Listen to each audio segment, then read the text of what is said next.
Nós estamos no primeiro domingo do mês de dezembro. E é óbvio que o mês de dezembro, na cultura mundial, na cultura global, também é marcado por um bebê. Eu quero te convidar a abrir a sua Bíblia em Lucas capítulo 5. Nós não vamos falar especificamente do bebê, mas nós começamos agora no mês de dezembro, nós vamos, obviamente, focar na pessoa de Jesus. Nós tivemos, nos meses anteriores, motivados ao tema de missões nacionais, que focou a respeito de anunciarmos a única solução possível e real para os nossos problemas e para tudo que temos vivenciado, sendo Jesus. Dezembro não é diferente. E nós vamos pensar e ouvir um pouquinho a respeito da pessoa de Jesus. Lucas capítulo 5, versículos 20 e 21, dizem o seguinte. Pode diminuir ainda mais o meu retorno aqui, está voltando muito, tá bom? 5, 20 e 21. Diz assim: Ao ver a fé que eles tinham, Jesus disse ao paralítico: Homem, seus pecados estão perdoados. Mas os fariseus e mestres da lei pensavam: quem ele pensa que é? Isso é blasfêmia. Somente Deus pode perdoar os pecados. Então, quando nós vemos Jesus iniciando e avançando o seu ministério, uma pergunta em especial marcou todo o período em que Jesus iniciou seu ministério publicamente. A grande pergunta que os homens, não apenas os fariseus, mas a população, todos aqueles que de alguma maneira tinham contato ou tinham o privilégio de ver Jesus agir, era a mesma. E a pergunta era: quem é esse homem? A maneira como Jesus começou a realizar os seus milagres, e é impressionante como as coisas vão tomando uma proporção. O seu ministério público começa com a questão da transformação da água e vinho, e de repente Jesus começa a escalonar a questão dos sinais e maravilhas. Jesus começa a pregar, a curar, a fazer os cegos enxergarem, a fazer paralíticos andarem. Jesus começou a curar leprosos. Jesus começou a fazer coisas extraordinárias, e não apenas nessa questão da cura física, mas Jesus começou também a mexer e afetar a natureza. Jesus estava fazendo coisas que ninguém imaginava, inclusive não havia visto isso tudo em Israel por séculos. E as pessoas então se perguntavam: quem é Jesus? Eu já preguei algumas vezes aqui fazendo exatamente esta pergunta, e esta noite eu quero novamente trazer à sua cabeça e à sua mente a seguinte reflexão, e eu quero muito que você reflita e responda para você mesmo essa pergunta: quem é Jesus, de fato, para você? E hoje de manhã a gente estava conversando, algumas pessoas, e esses dias nós vivemos um mundo, e nós estamos agora vivendo uma nova revolução no sentido do avanço inconstante das tecnologias. Nós estamos, aquilo que foi cantado e dito e filmado e escrito por tanto tempo a respeito das chamadas inteligências artificiais, isso começa a se tornar realidade, e isso vai cada vez mais mudando de uma maneira que literalmente pode e tem o poder de nos deixar completamente confusos. Hoje, quando a gente vê o vídeo de alguém, não importa quem, nós já não exageramos quando perguntamos: será que isso é verdade mesmo? As coisas têm evoluído de maneira tão incrível que hoje nós estamos vendo o que eu nunca imaginei que ia haver. Eu não sei quantos viram que recentemente, depois de quase 50 anos, os Beatles lançaram uma música nova. E o detalhe, eles lançaram inclusive com imagem. Fizeram uma montagem, fizeram um clipe, mixaram as vozes através da inteligência artificial. Os Beatles lançaram uma música depois de 50 anos e metade do grupo morreu. Eram 4. Quando nós olhamos, é muito fácil se espantar e a gente começa a ver aí através das propagandas e das brincadeiras que as pessoas agora em breve estão dizendo, não vai mais precisar de dublagem, a inteligência artificial vai conseguir fazer com que a pessoa fale inglês ali na sua língua e a inteligência artificial automaticamente faz a dublagem e você entende na voz, no tom. É extraordinário e assustador. Nós estamos na era das incertezas. Tudo é questionado. Tudo é questionável. E quanto mais nós tivermos o discernimento através da palavra, mais seguro estamos. E sim, mesmo na igreja, você precisa entender e pensar e responder a pergunta: quem é Jesus para você? Porque o que Jesus fazia, de fato, confundia e assustava, mas o grande problema não era lidar com os fatos que ele realizava, era o que isso significava. Responder quem é Jesus não é algo tão simples quanto parece, porque a resposta traz algumas implicações. Então, quando os fariseus se assustavam, cada qual se assustava por um motivo. E o que deixa os fariseus absolutamente revoltados a ponto de perguntar quem é este homem, ou quem este homem pensa que é pelo que ele fez.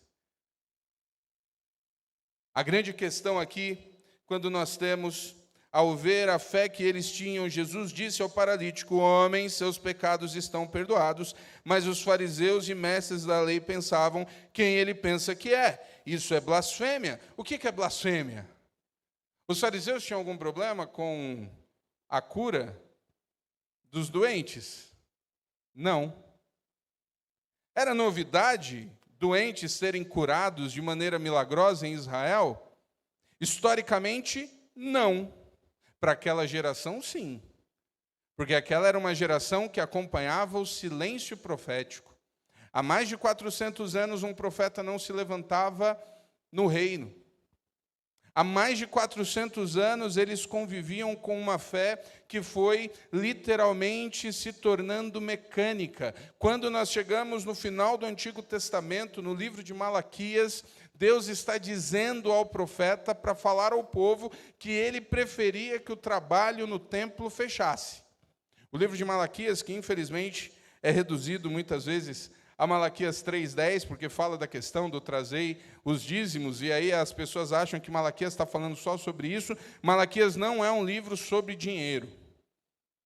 Malaquias é um livro onde mostra um Deus que está profundamente desapontado com o relacionamento do seu povo.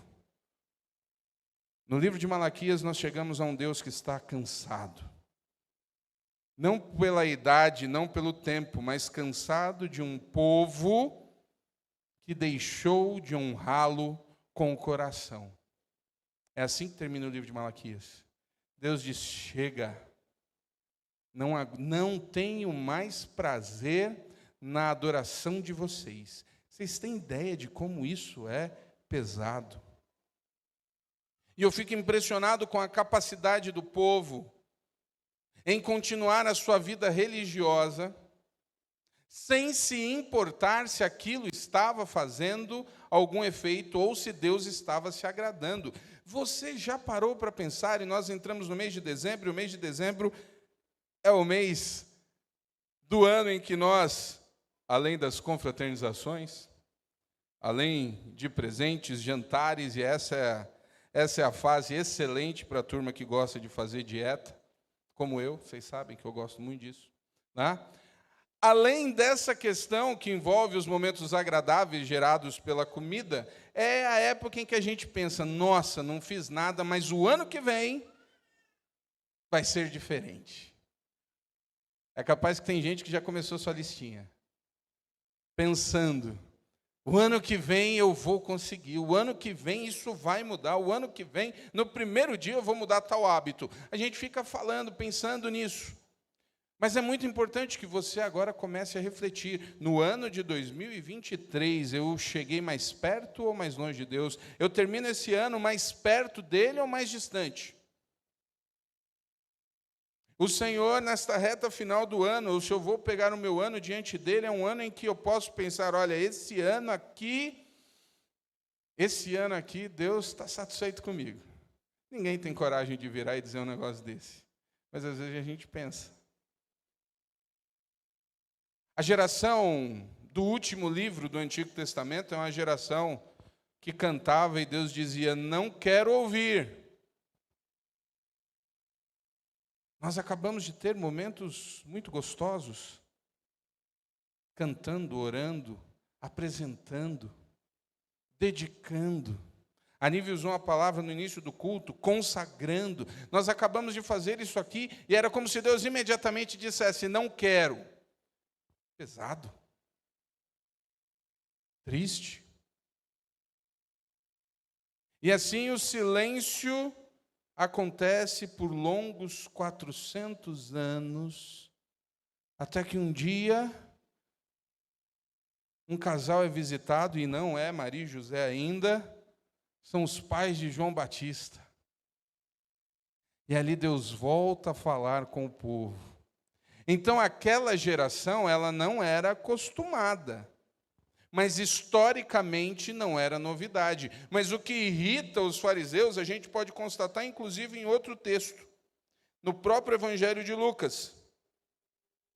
Lucas 7, 47 a 50, vamos ver outra situação. E vamos entender o que irritava os fariseus. Eu lhe digo, os pecados dela, que são muitos, foram perdoados, e por isso demonstrou muito amor por mim. Mas a pessoa a quem pouco foi perdoada demonstra pouco amor. Então Jesus disse à mulher, seus pecados estão perdoados. Os homens que estavam à mesa diziam entre si, quem é esse que anda por aí perdoando pecados? E Jesus disse, a mulher, sua fé a salvou, vai em paz. O que deixa os fariseus transtornados não é porque Jesus está curando as pessoas. O que deixa os judeus completamente preocupados e, por que não, perturbados, é porque, além de curar, Jesus usava a frase, seus pecados estão perdoados. E a gente precisa entender, historicamente, por que que isso era tão ruim para os fariseus. Quando eu falo, e já disse aqui algumas vezes, que Jesus revolucionou quando ele diz, Pai Nosso, não é à toa. A relação de Deus com o povo no Antigo Testamento é uma relação muito diferente com a nossa. Não é à toa quando nós usamos a expressão que vivemos no tempo da graça. E nós vivemos.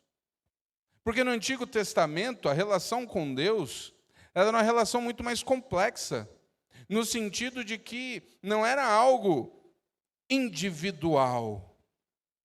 Não existia essa questão da certeza de poder orar e ter uma relação como nós temos hoje. Era tudo muito institucionalizado. Era Deus quem selecionava algumas pessoas para que essas pessoas falassem com o povo.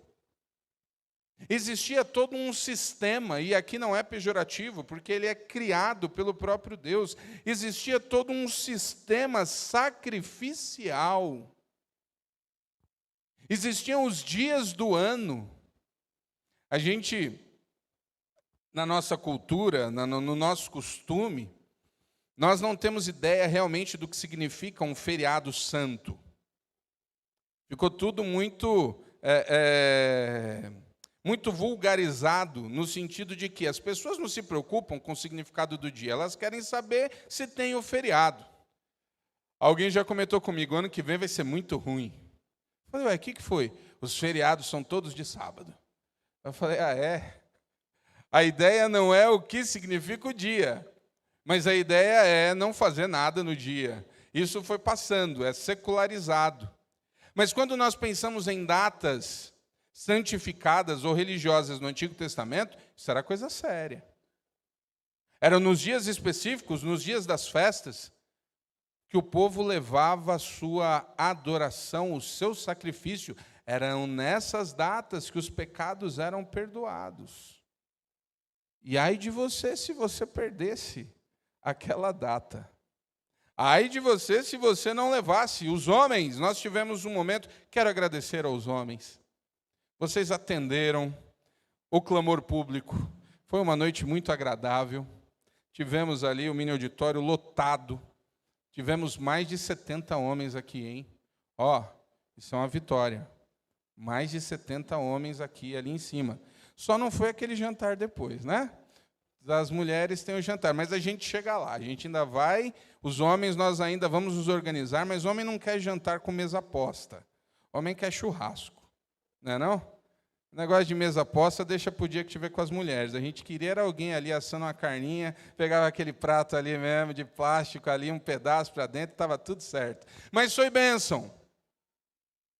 Homens que estão se despertando, porque Deus nos chamou a comandarmos no sentido de levarmos a nossa família até Ele.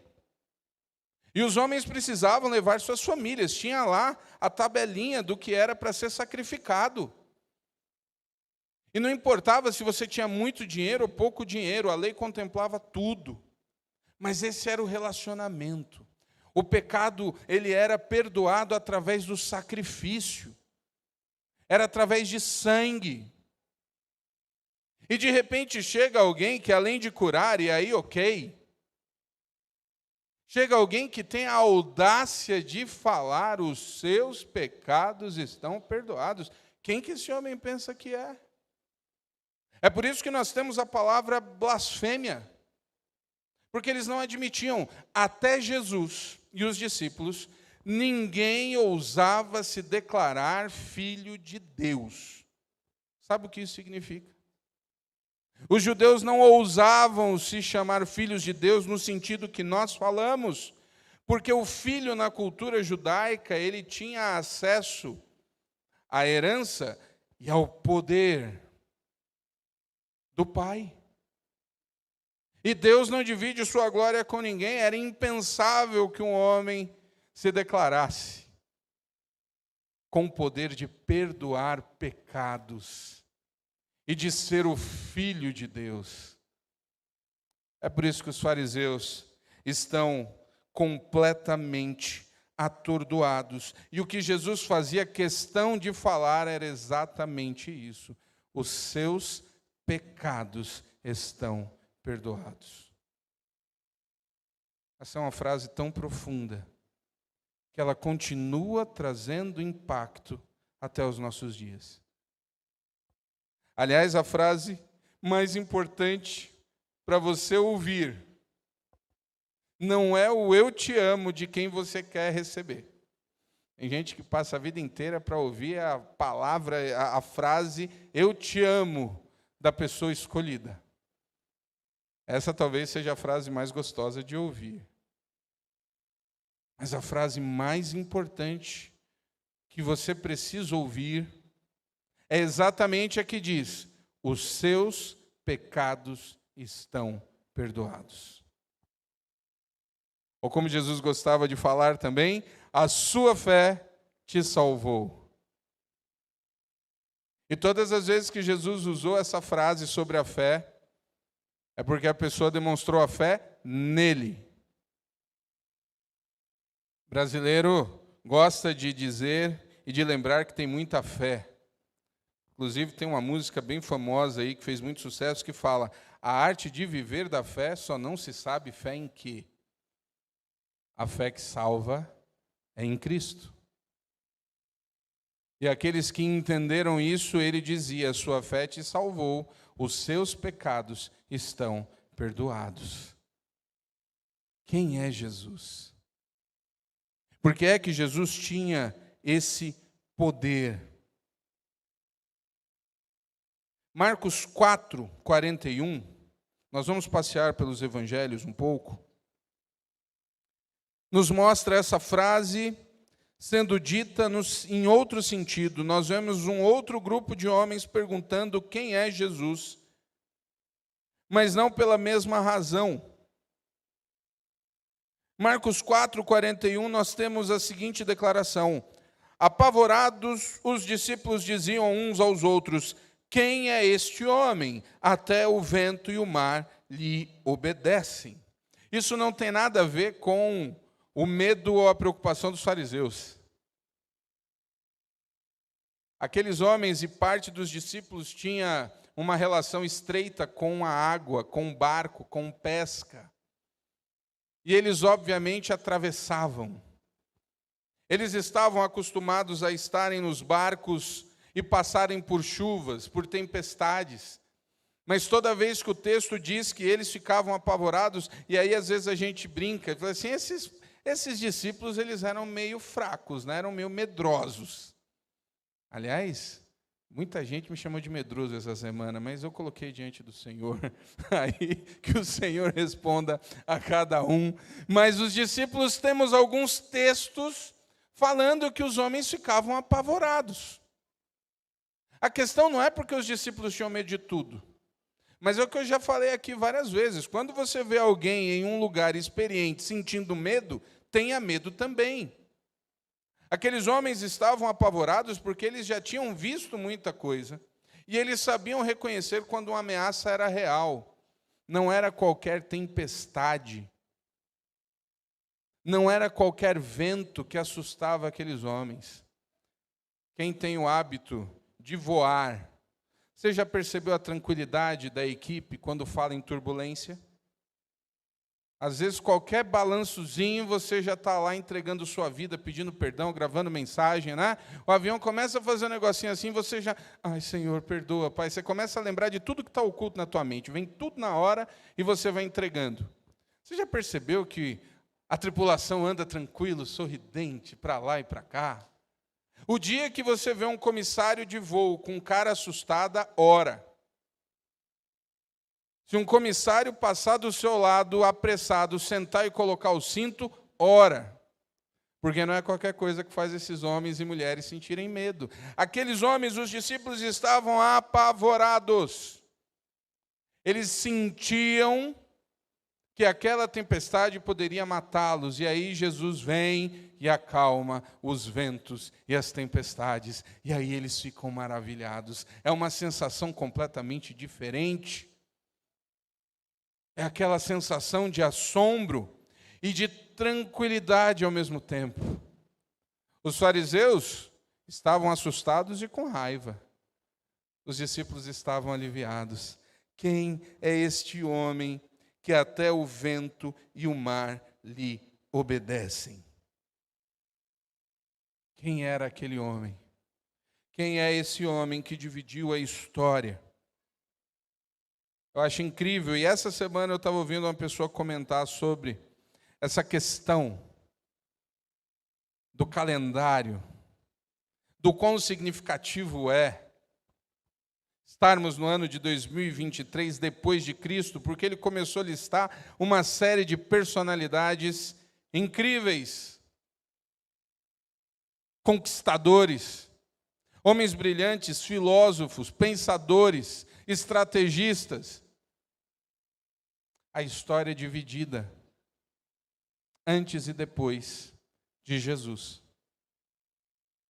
Para a história secular, apenas um Galileu, como a música que tantos gostam.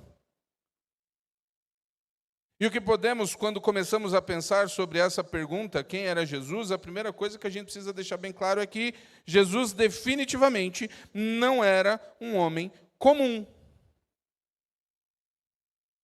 E aqui começa a entrar o nosso dilema. Porque a grande dificuldade dos fariseus não era em constatar os milagres. Os milagres estavam lá. As pessoas que Jesus curava eram pessoas conhecidas historicamente. Jesus nunca foi acusado de fraude ou de charlatanismo, uma palavra bonita da nossa geração. Já ouviu falar? Quando a mídia vai se referir a alguém que trabalha com curas, eles usam a palavra fulano está sendo processado, aliás, é um crime. Né? Está lá no código, charlatanismo. Charlatão religioso. Jesus nunca foi acusado disso. Até na hora em que muitos deles não tinham como dizer que o milagre não havia acontecido, eles chegaram a dizer que havia sido obra de Beelzebu. Porque era incontestável o que Jesus estava fazendo. O grande problema que aqueles homens tinham era reconhecer que Jesus era o Filho de Deus. É por isso que precisamos entender bem quando respondemos a essa pergunta. Jesus não foi um curandeiro. Jesus não foi o grande mestre. Jesus não foi alguém que começou uma revolução. Jesus não foi alguém que queria derrubar o império simplesmente, ou como muitos gostam de dizer, Jesus não foi alguém que veio pregar o amor. Tem um monte de gente que fala na mídia, Jesus é incrível, Jesus foi aquele que veio pregar o amor. Essa não pode ser a definição de Jesus. As indagações a respeito de quem era Jesus eram tão importantes que o próprio Jesus fez essa mesma pergunta. No domingo passado, o pastor Laqueden estava falando sobre altos e baixos na vida de Pedro. Ele até compartilhou aquele gráfico. E Jesus, na reta final do seu ministério, ele junta os discípulos e ele faz a mesma pergunta. Nós temos essa pergunta sendo feita pelos discípulos em momentos incríveis, mas Jesus, em um determinado momento, reúne aqueles homens e pergunta para eles. Mateus 16, 15 e 16. O texto diz: E vocês? Perguntou ele. Quem vocês dizem que eu sou? Simão Pedro respondeu: O Senhor é o Cristo, o Filho do Deus vivo. Como o pastor Laqueden lembrou na semana passada, esse é o momento em que Pedro brilha. É a hora em que Pedro tira o 10. Tem um monte de aluno aí, hoje tinha aluno fazendo prova, né?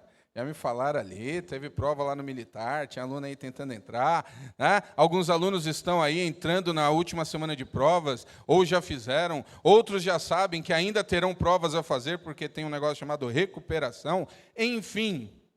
Mas está aí um negócio bom de ouvir ou de ver, é quando você vê lá a tua nota, né? A gente, é engraçado, porque hoje em dia as pessoas não estão muito ligadas no 10, elas querem passar.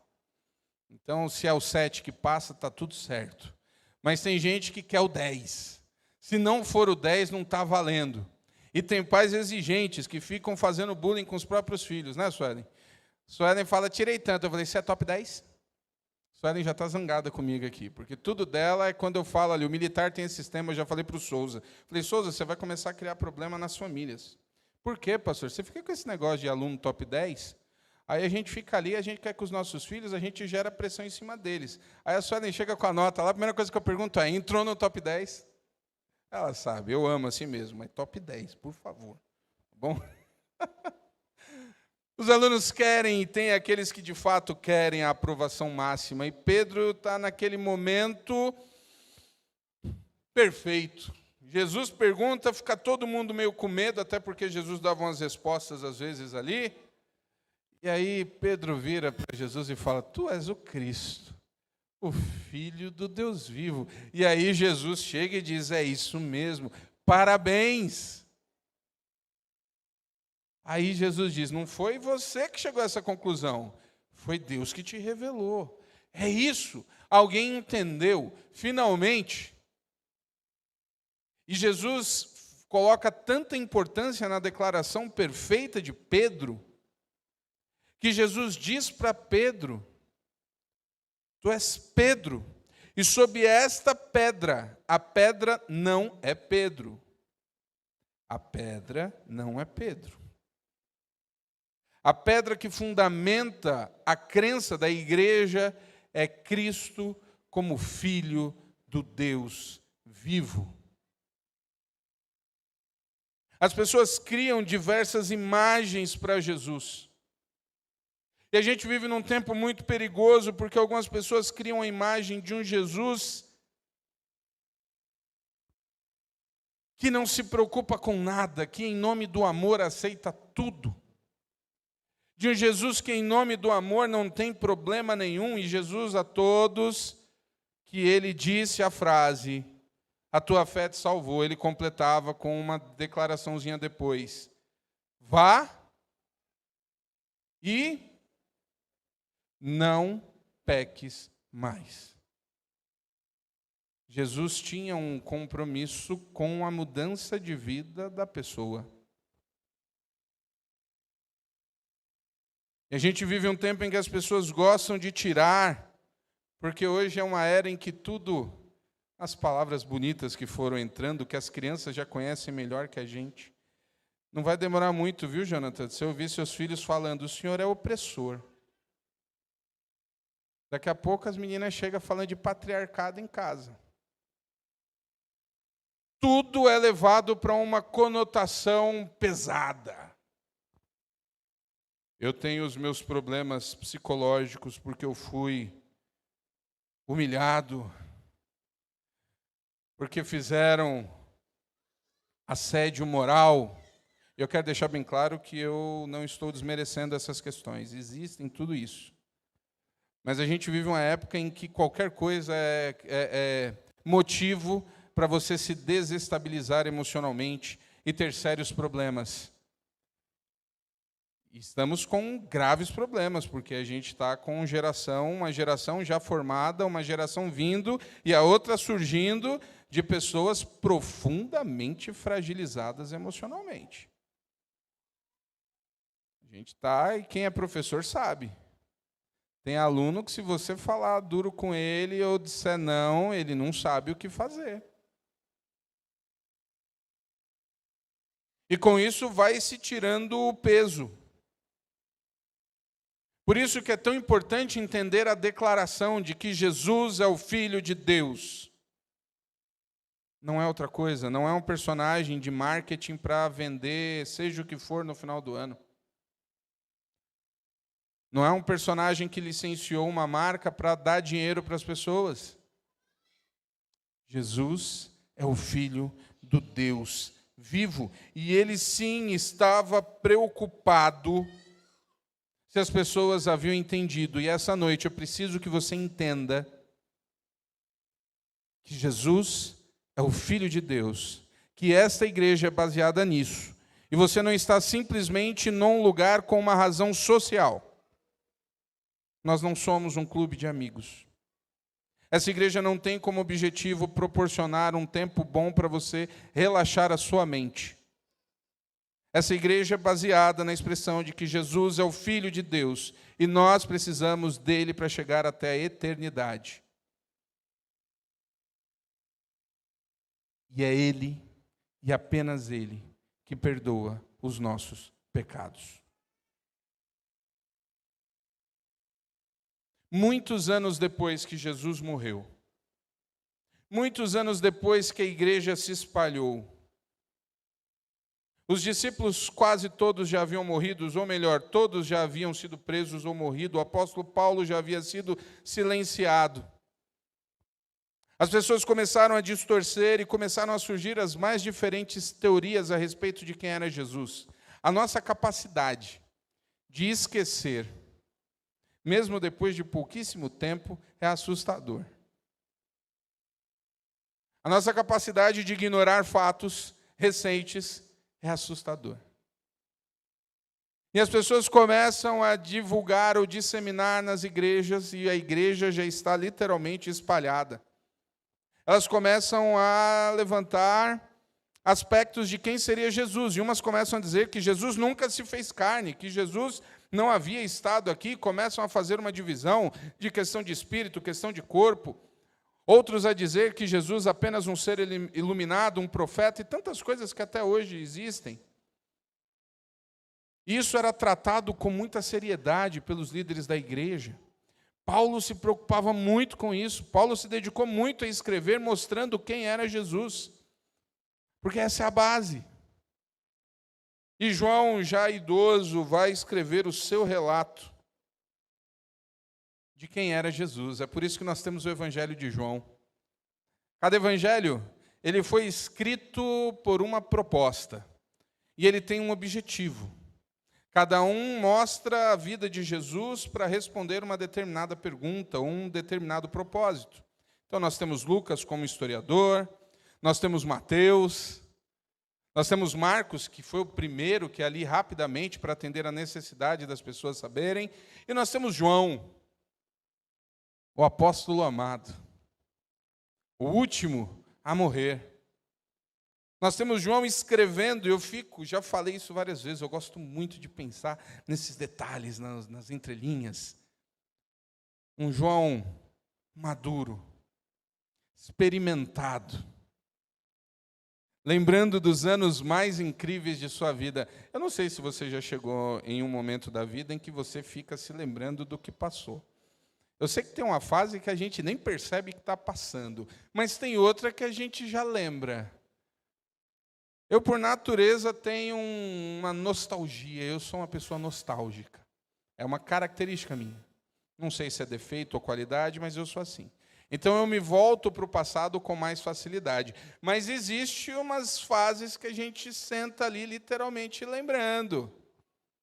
Ou quando acontece alguma coisa que você já percebe que o tempo passou. Eu brinquei com a minha irmã essa semana, estão saindo as retrospectivas dos aplicativos que mostram, aliás, tenha coragem e olhe a sua para ver quanto tempo e quanta coisa ruim você fez ou não nas coisas que você consumiu, viu? É bom para você se colocar diante do Senhor. Pelo segundo ano consecutivo, eu descobri que eu escutei mais podcast do que música, então isso para mim é uma revelação chocante, porque eu era movido à música. E aí eu escutei o meu irmão falando, cara, podcast é coisa de velho. Eu falei, não fala assim comigo. A minha irmã ouviu 4 vezes mais música do que eu fiquei assustado. E aí quando eu fui olhar a minha lista, dos 5 primeiros, 3 é instrumental. Instrumental é coisa de velho. Eu falei, Jesus, como o tempo passa. O pessoal que é novo e gosta de instrumental, isso é bom gosto, não fica aí se sentindo menosprezado não, viu? É bom gosto, não é só questão de idade. Mas o tempo passa e a gente lembra das coisas, e eu fico assim. E eu imagino o João lembrando do dia do chamado dele. E João escreve, então, o evangelho mais diferente, tanto que nós temos os chamados sinóticos, que são muito parecidos, e nós temos o evangelho de João. O evangelho de João é diferente dos outros 3. O evangelho de João tem um outro estilo. E no capítulo 20, versículo 31, João nos dá a seguinte declaração: estes, porém, foram escritos para que creais que Jesus é o Cristo, o Filho de Deus, para que crendo tenhais vida em seu nome. João começa a relembrar e escrever as coisas porque ele precisa e quer que as pessoas entendam naquele tempo que Jesus era o Filho de Deus. É por isso que ele escreve. E ele começa de uma maneira incrível, porque ele começa de uma maneira filosófica. Ele vai da mesma maneira que abre a Bíblia, João 1. Vamos caminhar para o final, acompanhando a visão de João de Jesus. É com João que nós temos algumas das mais incríveis declarações a respeito de Jesus.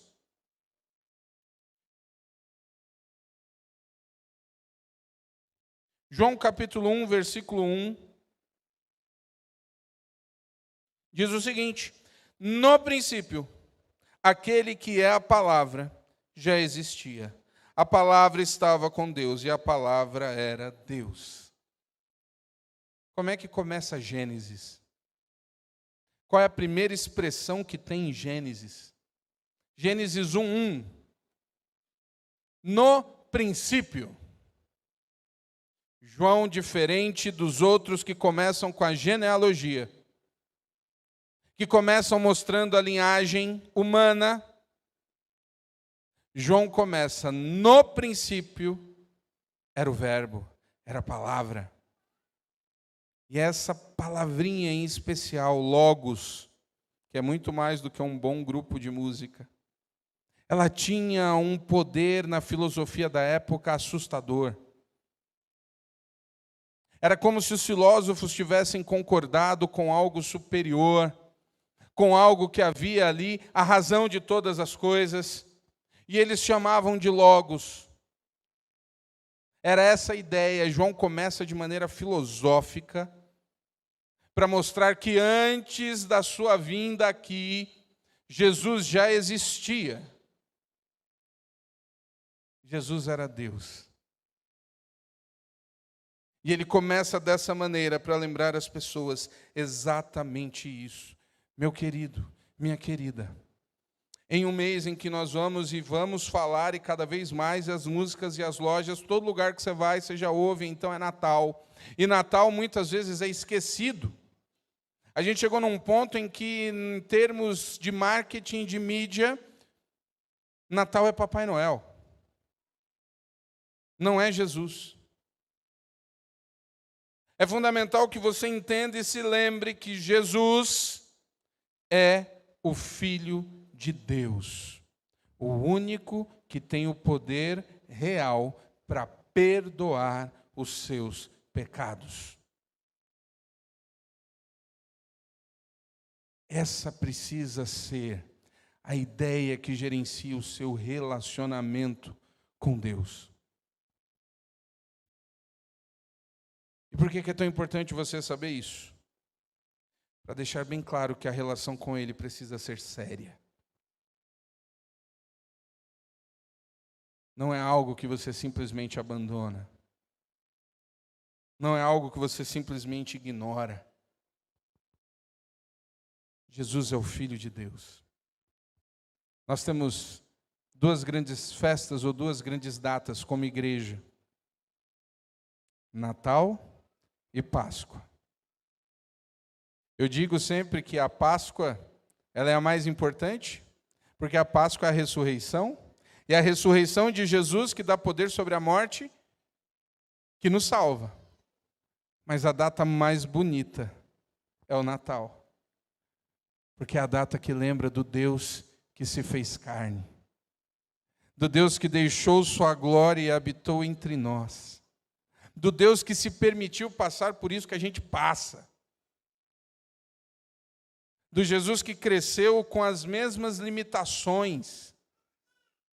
Fique imaginando Deus olhando José e Maria com um bebezinho ali, e esse medo das doenças, essa preocupação da fragilidade. Jesus passou por tudo isso. Jesus sabia o que era calor, Jesus suava, sentia fome, sede, raiva. É incrível quando a gente percebe e entende que Deus se permitiu a tudo isso por amor. Ele não precisava, mas fez, para que eu e você tivéssemos uma nova oportunidade. E eu termino com uma das declarações mais bonitas sobre Jesus, que não foi João que fez, mas Paulo. Colossenses 1, 16 a 20, diz: principados, sejam potestades, tudo foi criado por Ele, para Ele, e Ele é antes de todas as coisas, e todas as coisas subsistem por Ele. É Ele, e Ele é a cabeça do corpo da igreja, é o princípio e o primogênito dentre os mortos, para quem tudo tenha a preeminência, porque foi do agrado do Pai, que toda a plenitude nele habitasse, e que, havendo por Ele feito paz pelo sangue. Esse é Jesus. Esse é Jesus. E é o Jesus que te conhece. E é o Jesus que anda com você. Porque um dia Ele veio até nós. Eu queria convidar agora você, Ministério de Louvor pode subir. Eu queria convidar você a fechar os seus olhos. Porque eu preciso fazer a pergunta: quem é Jesus para você? Porque se Jesus não é de fato alguém vivo na sua vida, você está com problema. Jesus é o único que pode perdoar os seus pecados. Jesus não é um guia para te dizer que você precisa viver pelo amor. Viver pelo amor humano não te leva para o céu.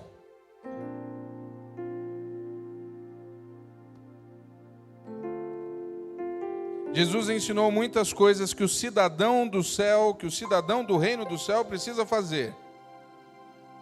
Precisa perdoar, precisa ser generoso, precisa honrar, uma série de coisas. Precisa aprender a perdoar de verdade. Mas não são essas coisas que te levam para o céu. Quem te leva para o céu é o sacrifício de Jesus na cruz.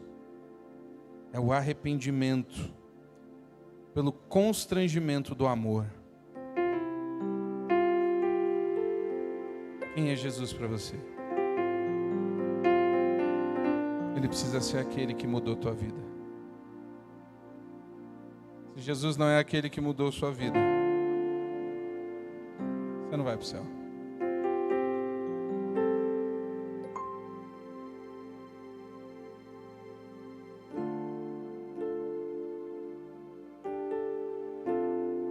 Vamos orar.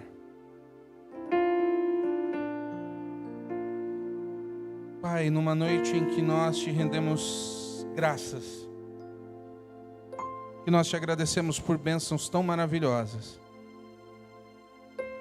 eu agora te agradeço pelo teu grande presente, que é Jesus.